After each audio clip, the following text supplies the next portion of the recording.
थानाय जोंनि alternative party of Bodoland एबा एपिपिनि गाहाय नेहाथारि मानगोनां प्रदीप कुमार ब्रह्म बिथां लोगोसे जोंनि एपिपिनिनो लेङाइ आफादगिरि मानगोनां नायस्रां औवारी आरो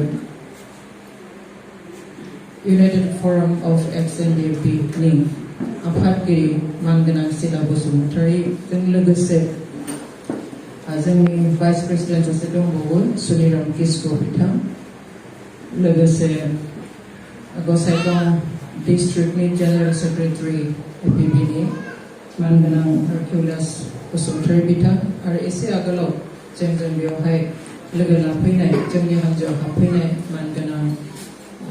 ट्रान्जिट बसुमतारी बिथां आरो एसे आगोलाव नुजाथिफैनो हानाय जोंनि एपिपिनिनो गुबुन सासे लेङाइ आफादगिरि बिथां जिरेन बसुमतारी एबा जायख्लं बसुमतारी बिथां जों लोगोसे बे जायगानिफ्राय जायफ्रा गोबां दुखु खस्थ' लानानै इनिशिएटिभ लानानैहाय दिनैनि बे हाबाफारिखौ खुंफुंनाय साफ्रोमबो मानगोनां नोंथांमोन आरो XNDP दैदेनगिरि मावथि नोंथांमोन आरो बे हालामनिफ्राय सान्तिपुर एरियानिफ्राय एबा चिरां दुवार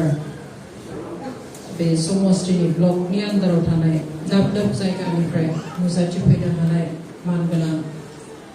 आइ आफा बिदा फंबाय बिब' बिनानाव रायजो राजा नोंथাংমন মই এই অঞ্চলৰ পৰা আহিব পৰা সকলো আমাৰ শ্ৰদ্ধাৰ ৰাইজসকলক শ্ৰদ্ধা জ্ঞাপন কৰিছোঁ নोंथांमोननो बयनोबो अल्टारनेटिभ पार्टी अफ बड'लेण्डनि जानानै आं गोरबोनिफ्राय गाहाम हामलायथि बावहरबाय आरो गिबियावनो प्रथमते মই কথা কোৱাৰ আগতে আজি যিটো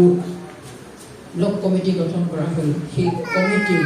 প্ৰেচিডেণ্ট সেক্ৰেটাৰীকে আদি কৰি সকলোলৈকে মোৰ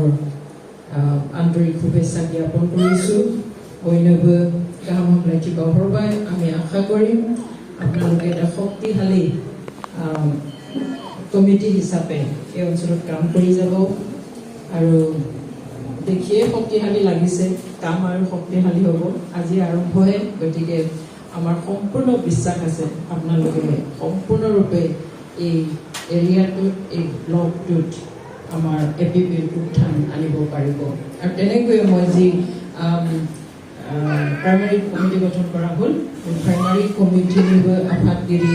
आरो नेहाथारिखौ लानानै गासैनोबो आंनि गाहाम हामलायथि बावहरबाय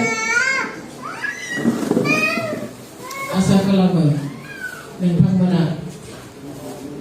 जाबायदि खामानि मावनांगौ जोंनि एपिपिखौ आवगायहोनो बेबायदि खामानि मावलांनो हागोन आरो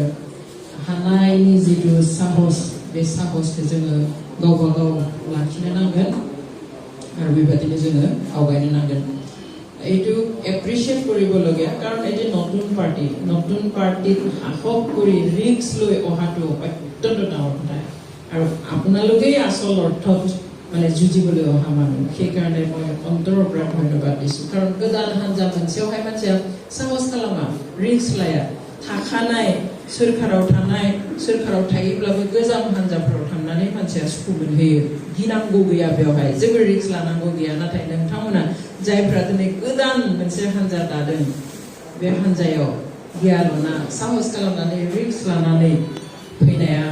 जोबोद गेदेर बाथ्रा आं बेवहाय साबायखर बावदों गोजोननाय बावदों लोगोसे आं आसा खालामो जे नोंथांमोनानो थारैनो सोरनिबा सायाव सोनारनानै नङा नाथाय गावनो मावनो होननानै बावसोमनो होननानै फैदों बेवहाय नोंथांमोनखौ साबायखर बावदों आरो बे स्पिरिटखौ जेब्लाबो लाखिनो थाखाय आङो गोरबोनिफ्राय खावलायनाय थाबाय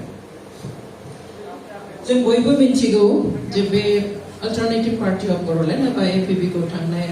2 एप्रिलावहाय जोङो दाफुंनाय जाबाय बेयो साननैनि आगोलाव दिनै 4 जुन साननैनि आगोलाव दाननै जाबाय एकदम गोरलै बैसो मानसिनि लेखायाव बुंनो थाङोब्ला दाबो जेबो खालामनो हाया बेवहाय जोङो बैसोनि लेखा जों आवगायगासिनो जों जेराव थांनांगौ दायो स्पेशली जोङो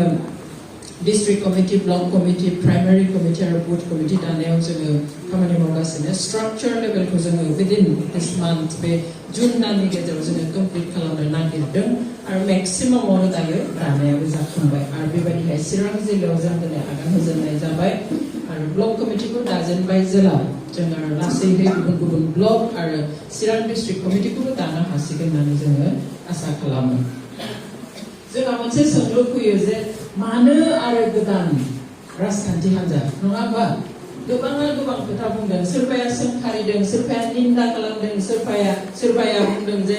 गावबा गावनि पावारनि थाखाय दादों होननानै मानो नांबावगौ जोंहा बर' हारियावहाय मोननै बिपिएफ आरो इउपिपिएल हान्जा मोननै थासेयाव मानो आरो गोदान इउपिपि दाखो हारिखौसो गुलाय गुजाय खालामनोसै बर' हारिनि भटफोरखौ गावस्राहोनोसै बायदि बायदि खोथा बुंदों नाथाय